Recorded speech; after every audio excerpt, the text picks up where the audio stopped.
Ladies, gentlemen, and distinguished guests, as a member of the organizing committee for the International Conference on Biodiversity and Sustainable Energy Development, I was asked to comment on the role of socio-ecological studies to the conservation of biodiversity. Perhaps we can still consider conservation biology to be young and a growing field, this term having been introduced to the world by Bruce Wilcox and Michael Sewell only a little more than 30 years ago. In the 1980s, generated much interest in conservation biology, and many universities around the world developed some of the first classes in conservation centers to champion the mission of saving biodiversity. In 1982, Wilcox presented us with a definition of biodiversity that focused on the variety of life forms, and the role of conservation biology was to preserve biodiversity. When I took my first conservation biology course, I was only able to find a small paragraph in the class textbook that addressed the role of people in conservation biology. Among the concepts of themes of population viability analysis, rare species, landscape ecology, preserving genetic diversity, and other such terms, there was no discourse on how people and the natural world interacted, or more specifically, how conservation programs are dependent on people as stakeholders of implementing conservation biology programs. The 1990s was an exciting time to be part of conservation biology and the preservation of biodiversity. I was fortunate enough to be part of the Nature Conservancy's momentum to establish their natural heritage programs in all 50 states and expand to Central America and other countries. However, in my training as a natural heritage zoologist, no specific mention of the role of social sciences was mentioned back then. It was not until 2001 that the report People Matters, the Nature Conservancy's use of social science tools to understand and work within the human context of conservation, heightened awareness.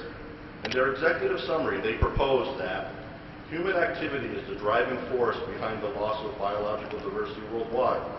Although early conservationists sought to shut out human activities by setting aside nature reserves, practitioners have become increasingly aware that this approach alone is insufficient.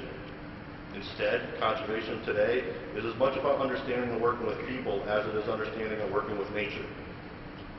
Having combined my passions for biology and social sciences in 1998 with the completion of my PhD in anthropology, I was enthralled that such recognition of socio-ecological roles in biodiversity had finally become recognized.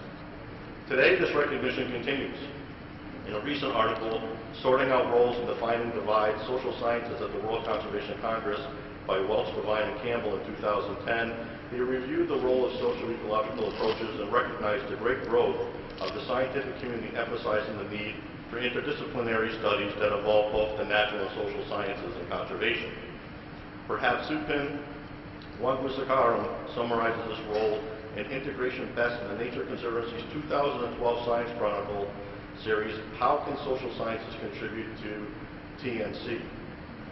Social scientists are well suited to helping the Conservancy with the following: understanding local needs, values, ecological knowledge, and situations, adding a human dimension to conservation action planning and program project design, answering questions about how our work has impacted or may potentially impact people, identifying and determining how to collaborate, and identifying pilot projects or programs that serve as concrete examples of work that integrates human well-being and conservation.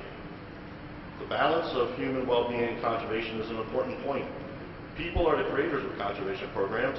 People implement initiatives to preserve biodiversity in the land supporting it, and people may be affected socially and culturally by conservation management programs.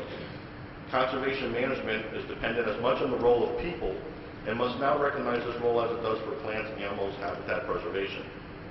Our Biodiversity 2012 conference theme of applying research into the socio-ecological studies to conserve biodiversity will further champion and increase the awareness of the role of people in conservation biology and biodiversity.